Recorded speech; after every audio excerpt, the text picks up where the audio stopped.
தொழிலாளர் வர்க்கத்துக்கு நிக்கிறாங்க, எந்த வர்க்கத்துக்கு கொடுக்குறாங்க. ஆனா நீங்க அப்படி கிடையாது, கார்ப்பரேட் அரசியல் செய்யறீங்க. அதே போல நீங்க வந்து எலக்ட்ரல் பாண்ட்ல பணம் வாங்குறீங்க. சரிங்களா? உங்களுக்கு அவங்களுக்கு இருக்கிற வித்தியாசம் 25 கோடி வாங்கினாங்களே, அது கடனா வாங்கினா நாங்க கொடுத்துட்டோம்ன்றாங்க. வாங்கினதை திருப்பி கொடுத்துட்டோம்னு சொல்லிட்டாங்க. முத்தரசன் சொன்னாரா இல்லையா? டக்குனு ஏதாவது வந்துரும். யார் யாரெல்லாம் வாங்கியிருக்கேன்னு கூட சொன்னார் அவரு. சொன்னாரா யார் யாரெல்லாம் வாங்கணும் அப்படின்னு சொல்லியிருக்காரு. அப்புறம் என்னங்க, நீங்க பக்கத்துல தானே கமலாலயம் இருக்கு. கமலாலயத்தில் என்ன இருக்கு? கிரவுண்ட் ஃப்ளோரில் ரிசப்ஷன் இருக்குது, பாரத மாதா சிலை இருக்குது. மேலே ஃபஸ்ட் ஃப்ளோரில் ஆஃபீஸஸ்ஸு, எங்கள் ஆர்கனைசேஷன் செக்ரட்டரி ரூம் எல்லாமே இருக்குது.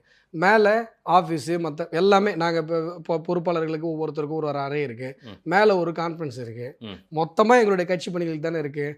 நீங்கள் கம்யூனிஸ்ட் ஆஃபீஸ் போய் பாருங்களேன், கம்யூனிஸ்ட் ஆஃபீஸே இருக்காது உள்ள. எல்லாம் இருக்கு சார், 3வது ஃப்ளோர்ல இருக்கு. 3வது ஃப்ளோரில் மூலையாக இருக்குது. எல்லாமே கார்பரேட்டுங்க தான். கட்சி அலுவலகத்தையே கார்பரேட்டுங்களுக்கு வாடகை விட்டுட்டு, கட்சி அலுவலகத்தையே மல்டிநேஷனல் கம்பெனிக்கு வாடகை விட்டுட்டு, சார் நாங்கள்லாம் கார்பரேட்டுக்கு எதிராக இருக்கிறோம் சார். ஐயோயோ, எப்படிங்க அதெல்லாம்?